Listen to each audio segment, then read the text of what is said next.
I'm Vin. I'm Sori. If you would like to get your song reviewed, dear listener, there's the filthy capitalist option. As Sori says, 125 gets you straight to the head of the line. You don't have to be a part of the alliance. You don't have to be part of the group. Wait a minute. And the biggest thing is you don't have to wait. You hop, skip, and jump right in front of everybody. 125 gets you there. You do that 3 times, and you get mashed down to the $75 rate for perpetuity. Yes! Also, there is a band review option. So if you've got a band and you're trying to get your band some exposure, hit me up at VindandSori@gmail.com, and I'll show you the details about how to pull that off. You can also jump on Patreon, and there is a option on the tiers to be able to get your band reviewed. Obviously, we can't lie to you, so we can't guarantee a positive review. Get what you get. It's just rubbish. Rubbish. Rubbish. That's British for garbage. My favorite is the community option. $1 at the gate gets you in at Patreon. You get to join an alliance. The alliance joins their points together, and that helps determine what songs that we do.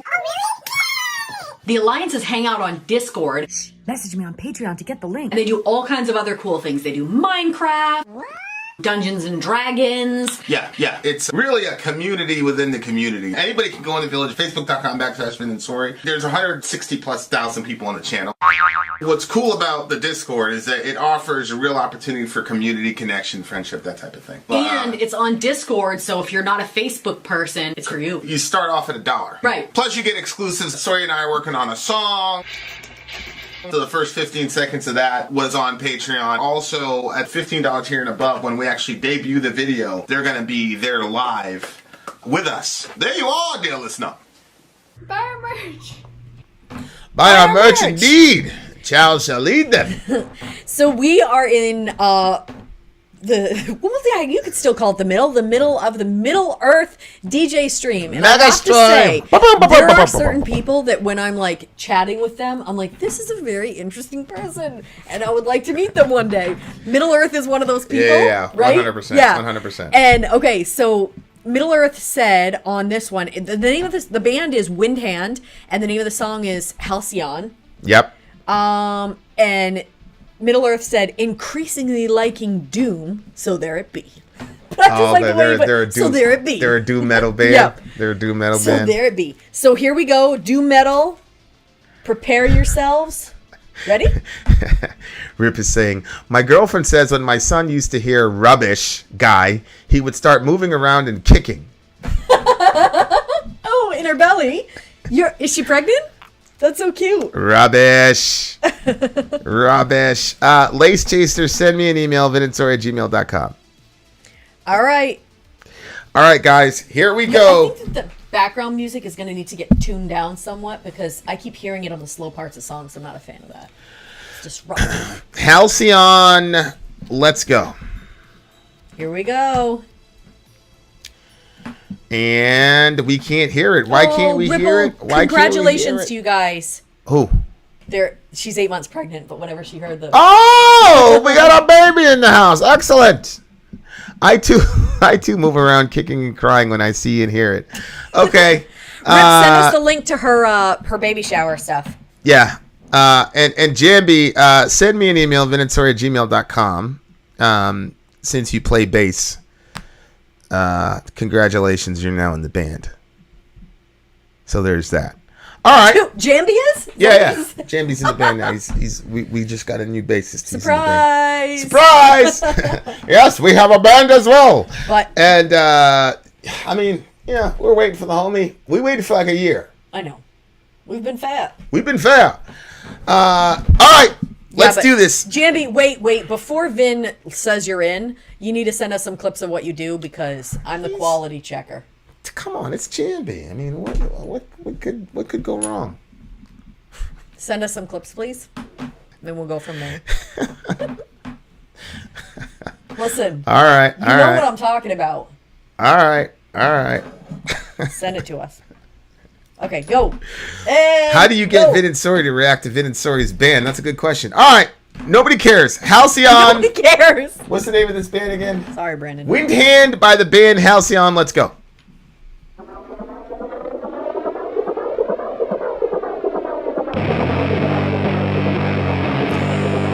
Buzz.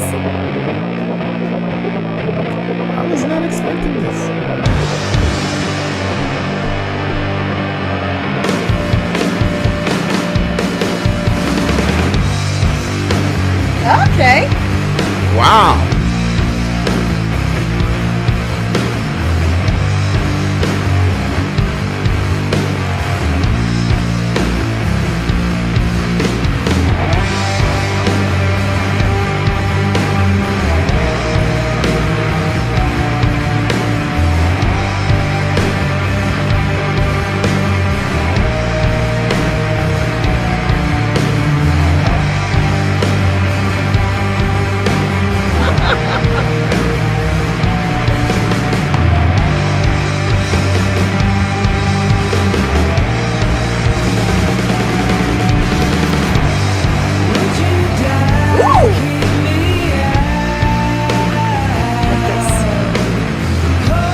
Cobainish there. Sound like Kurt Cobain a little. I like it.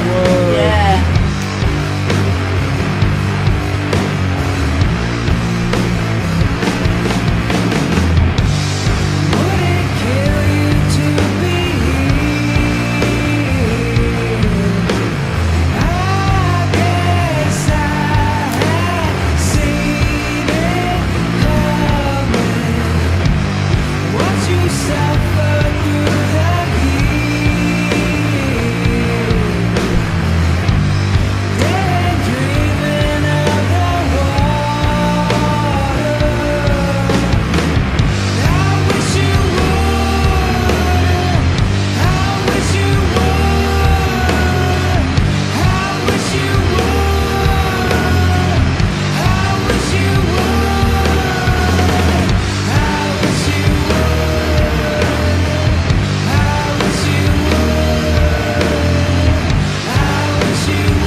Damn, the solo's crazy.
Okay.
Whoa, that was the doomy part.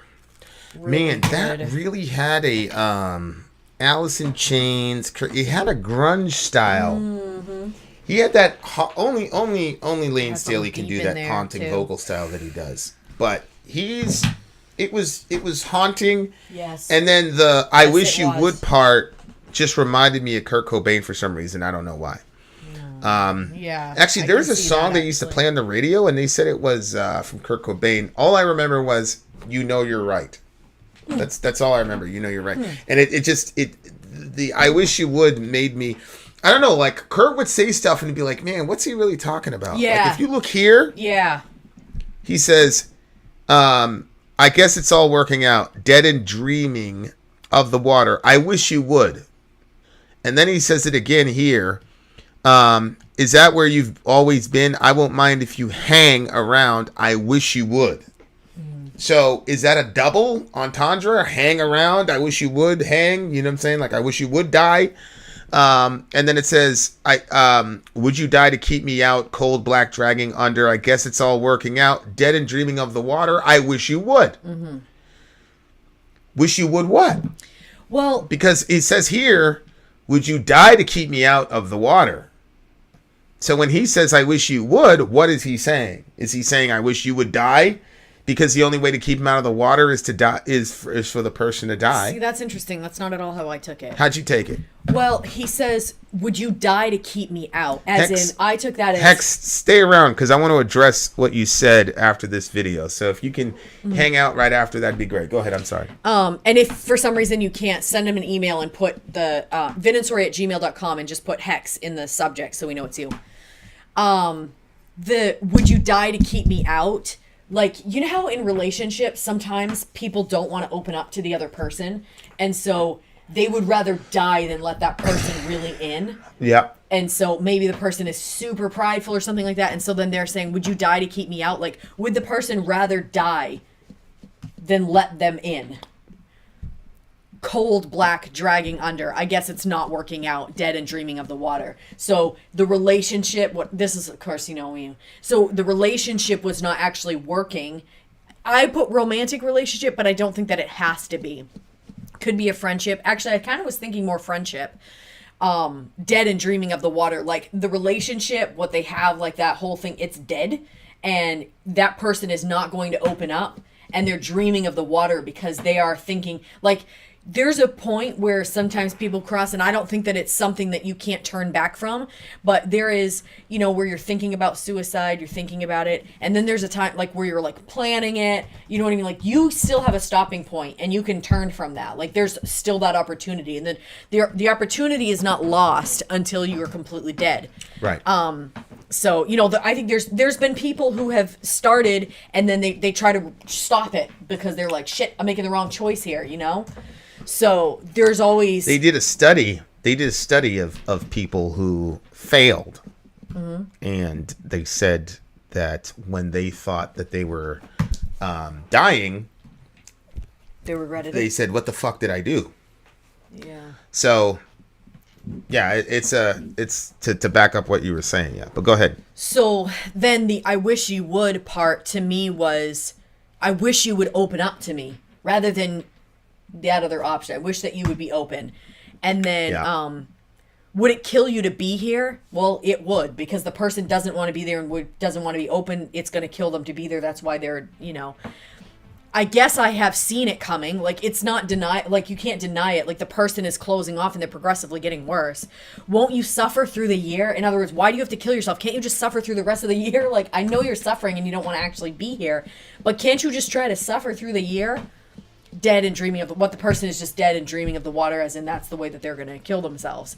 And then they're saying, I wish you would. In other words, I wish you'd suffer through the year. And it's the thing that you say, like, well, not today, tomorrow, maybe, but today I'm not going to kill myself. And then tomorrow, when tomorrow gets there, you say, well, you know, not today, perhaps tomorrow, but not today. And sometimes after saying tomorrow, you can make it through that dark phase and you have a brighter tomorrow. Yeah, it's just people just need to give themselves a chance. Mm-hmm. You know, a lot of situations could be avoided if you give yourself 24 hours. There's a lot of times, like, I won't even make a petty decision It's true. A lot of times I'll say, yeah, I'll sleep on it. Yeah, it's so true. I'm like, what'd you... I'm just not. Shout out to Kai, who's being a bad employee, sneak peeking in for work. Okay, your secret's safe with me, brother, and with me as well. How are you doing, Kai? I love you. Very good. Thank you for the picture. Yeah, like a lot of times, like I'll just say, yeah, I'll sleep on it. Then you get mad at me though. Yeah, when sometimes I do that. It's annoying to me because I'm like, can we just make a plan? Can we just have? Because I like plans. Part of the reason why I like plans is because I find plans to be very exciting. Like, ooh. You find plans to be exciting. Yes. Ooh, we get to do this or that thing. Oh, that might happen. Oh, and then if that happens, maybe this will happen and that will happen. And I just love it. I love plans. They make me feel happy and excited. And I think because we so rarely make plans that when we do make a plan and then it falls through, I get edgy about it. And you say, this is why I don't make the plans. And I'm like, yeah, but we make so few plans that I was finally excited about one. And now it's not, you know what I mean? So it's kind of like the chicken or the egg. Yeah. Because now you're like, oh, I'm not making any plans because she reacts so negatively with the plan. I'm like, yeah, but just because the excitement went out. Anyway. Well, so everybody reacts that way. The kids are like that. My thing is just I know that there are way too many variables in the world. If I could make a plan, if the people in this house were like, yeah, we get it, we understand it might get augmented based on whatever, then I'd be all about it. But that's not what happens. Anytime there's any little variable, but you said, okay, yep, you're right, I said it. So we're gonna do that in spite of the fact that it's not for the best. So now I just don't make any plans. And it works very good for me. It doesn't work very good for other people, like who are, like insane about having plans. And I'm not talking about you initially. I'm talking about Dorian. Yeah. Dorian is very big on that stuff. Mm-hmm. Like he wants a plan. He wants to know. But, it looks like, would you die to keep me out? Coal black dragon. Well, let me just go with the last verse of what I have. Okay, go ahead. Now I hear you in my head walking to the gallows. Is that where you've always been? Like, have you always been walking in the gallows like that? Always that, like, suffering, suicidal person have you always been there? And then I won't mind it if you hang around. So I didn't think that it was a double. I thought it was, even though the person is walking through the gallows, and so the gallows gives you the idea, obviously, of hanging. But I felt like that he was saying, I don't mind it if you hang around. In other words, even if you're dark and you're kind of like in that suicidal fog or something that's really dragging you down and you kind of can't seem like you can get out of it, I'd rather you hang around. And so he's kind of like using that language with the person to say, I would rather you not kill yourself and stay in that miserable state, but stay here rather than actually killing yourself. And by him using the word "hang around," but it could. I'm with you. I think there's a lot of ways that you could look at it. It could also be the person on the other side saying, "I wish you would," as in join me. I won't mind if you hang around. Yeah. Right. Yeah. But yeah, he's. It looks like he's lost someone to suicide, and now all he hears is her in his head because she's gone or he's gone. And that's true. That's pretty much what happens. And it's really interesting too, because when you lose somebody that way, you kind of have like this running conversation with them. Because I have a lot of those. I have these running conversations with people that left the world that way. It's a very interesting thing. And I'm not gonna say that, but yeah, I mean it's interesting. Yeah, it's a good take on it. It's a damn good song. People, this. Oh my gosh, I love the reactions to this song in the comment section. Like, Seven went and downloaded the entire record. It felt deep. This is one of those. This is the reason that we, really you created this. The underground, because I was like, yeah, we'll do tell. Things are going good. Everybody was happy. We're getting like 10 million subscribers a day. And then we created the underground so that we could find music that, you know what I'm saying? And so we could still, and that's the entire reason we have these things. And so like everybody on YouTube knows how to generate subscribers. And Another interest. person downloaded the album. Yeah, and Viv just downloaded the album. Everybody knows how to generate interest. Oh, yeah. Mm-hmm. It's matter of fact, one of these days I'm just going to put together a package and a YouTube package, do one of those things. That's true. You totally could, yeah. It's not difficult at all. You just have to do we did a couple things in the first 90 days that set us up for the next 3 years. Mm-hmm. But that's great. And that's great. And, check out other reaction channels because you're going to get different types of things. But it's stuff like this where I know for a fact we would never have run into this band if it wasn't for Middle Earth. No. I know that for a fact. They would not have been able to get the opportunity to get this kind of exposure. And now you got multiple people downloading the entire record. Yeah. Because they want to hear more. And that's the entire reason that we do this stuff. So, this is one of those songs, I think Raul said it, it's like deep, deep, deep. Exactly. And you could feel the depth. There are multiple layers of application and interpretation of this song that you could have. Absolutely. So it's a 10. Absolutely. I keep giving out 10s. I gave it a 10.5 last time. But, he keeps coming with some... Yeah. I thought that when I looked at the list, I was like, this is a little bit risky for a metal channel. Yeah. I thought it was a little bit risky. I didn't know because I don't know the names of the songs, but as they started, I was like, uh-oh. When he started with Natalie Merchant, subhanAllah. But he did a really, really, really, really, really, really good job. It's actually a 10 for me as well, and I really liked lyrically, like the way that the lyrics are going, but just the sound.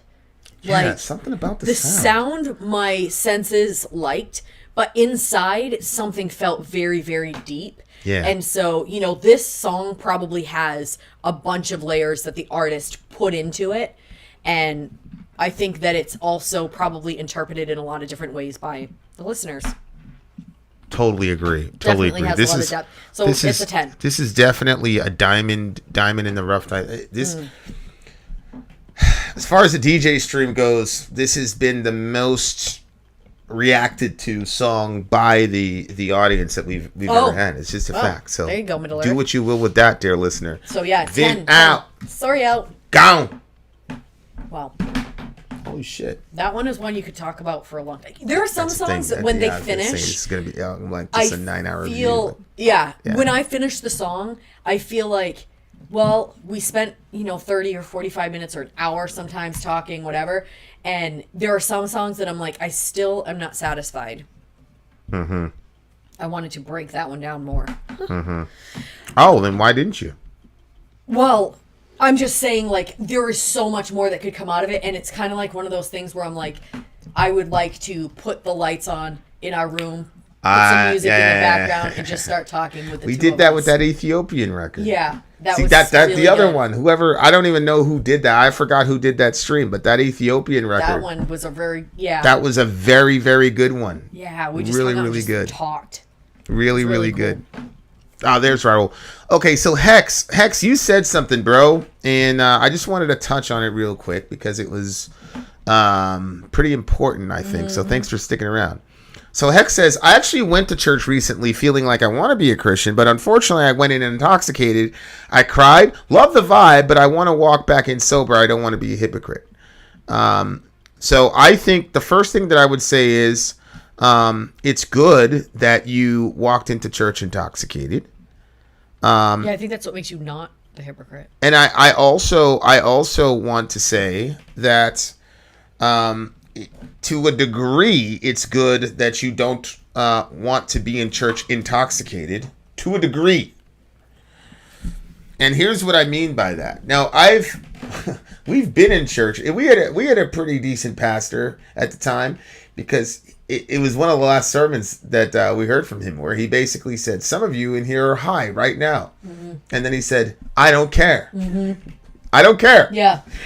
And neither does Jesus. Come high, come drunk. We actually had people used to be able to get up and share. Mm-hmm. Like it wasn't just, we're going to come and listen to some guy monologue for 45 minutes. People were actually able to come up and share. It wasn't for like a sermon, but they would share, where they were at. Yeah. And it didn't, you believer, unbeliever, church member, and it didn't matter. Yeah. And we had a couple intoxicated, inebriated people. What was that guy? He started crying. He said he loved God and all this. And yeah. he was like, One of my favorite times was this guy had come in and he was very, like, you know, there's like degrees of drunk. Like, he was, sometimes I didn't understand how these people were still walking. Yeah.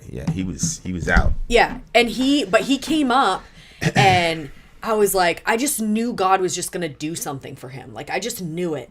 And like, he walked in and I was just watching him because I'm like, there's no way he leaves out of here without some sort of an experience. And so he went up to the front and he started praying out loud. And it was like everybody, it was a super, super special moment. And everybody, like, I felt like people knew that it was a special moment. And I even think he cursed in the prayer He did, and stuff. and he apologized. And yeah, but it was just like, oh my word. But it was a cool didn't thing. a lot of shit. Sorry, Lord. Aw. Yeah. Oh yeah, it was. You know? It was. Yeah. It was perfect. It was. But definitely one of my favorite moments. It was definitely of all time over there. good place for those folks. And like we were just driving down, and we saw like there was like Jesus graffiti at the. A ton of it. You didn't even see the most of it. I'm gonna bring you sometime and drive you by there and be like, look at all this, Vin. I've seen it everywhere. Yeah. So look, you know, I wouldn't say if you had operable cancer, it wouldn't be rational to say I am going to get myself fixed before I go in for chemo. Right? You go to the hospital because you're sick. And you have the chemo because you're sick. And you go to the hospital to have the baby. And yeah, childbirth is messy as fuck. There's blood, there's guts, and other things. But there's screaming, there's yelling, there's crying, there's swearing, there's blood, there's guts. And everybody in the room is like, we don't give a fuck because there's a baby. Mm-hmm. So you come to church drunk and smelly and bloody and full of guts. God doesn't care. Trust me. Nobody up there is looking like, oh, this nigga just showed up. He's gonna fuck shit up. You know, look, he's all smelly. Are you kidding me? Well, I think that's where we have a misunderstanding of how God is toward his people. So if you have any children and you think about like, especially it's hard because some people didn't have a loving parents, or maybe you're a parent and you're not a loving parent. But if you've seen times where there's a parent that is just crazy about their kid, they just love their kid so much, and then you say, okay, God says, hey, look, I am a father to you, and then he creates those relationships in life so we can say, oh, okay, that's how it's supposed to be. So if you look at the best, parent-child relationship that you can think of, and you think that if something happened and that kid went far from home and they were all like dirty, smelly, like whatever the nastiest thing that you can think of, that's what that kid's been participating in, whatever. And then the kid comes back home. Like, the dad's not going to be like, yo, take a shower and sober up before you can hug me. The dad's just going to be like, you're home. Right. And just pull that kid in. The mom would do the same thing, And so I think that's where we misunderstand, and we think, okay, well, God probably wants me to fix this or that thing before I go around. That is not it at all. He just come home. Just come home. You just talk to him. You don't even have to go to a church to talk to him. Talk to him right where you are. And he wants to hear your voice. He wants to have that conversation. And he doesn't need you sober. He doesn't need you whatever. Like, just come to him. That's it. And yeah, I mean, look, it's obviously better to be sober than drunk. Of course. Because you can do a lot more things that are beneficial to you. So I'm not saying, be a crackhead, blah, blah, blah. But we were in the middle of the gutter, man. People were dying of heroin overdoses every day. I don't give a fuck. Come in. Oh, you're on H? Come in. I don't care. I'd rather you be there than dead. That's the thing. I'd rather you be there than dead. Absolutely. Come to church drunk. Come to church smelly. Come to church after turning a trick. I don't care. Right. I don't care. Absolutely. I didn't care. So... we told folks. Honestly, you're drunk, I'm high, actually confused that churches do care. It's weird to me. It's weird. I don't understand it. I don't get it. And somebody said, hey, as long as you're not wearing an Antichrist shirt, I don't give a fuck. Wear an Antichrist shirt. Yeah, I know. Wear a Cradle of Filth shirt. Right. I don't care. Mm-hmm. Just come and hear the message. Mm-hmm. You know what I'm saying? Oh, absolutely. But at the same time, it has to be stated that even though the church will tell you come, when the person comes and they're smelly, or the person comes and they're an outsider because they're not dressed a certain way, and then people treat them a certain way. Mm-hmm. And that's what I loved about our group, is because we were so young. that we had people that would purposely sit next to would find the smelly people and put hands on them and hug them and have that human contact. And, these people have bed bugs, scabies, a whole 9 yards. Like, physical contact with them is a risk. But we had some of the best human beings on the planet at the time, and people were like locked in, and it was a great, a beautiful thing to see. But is that a Burger King crown?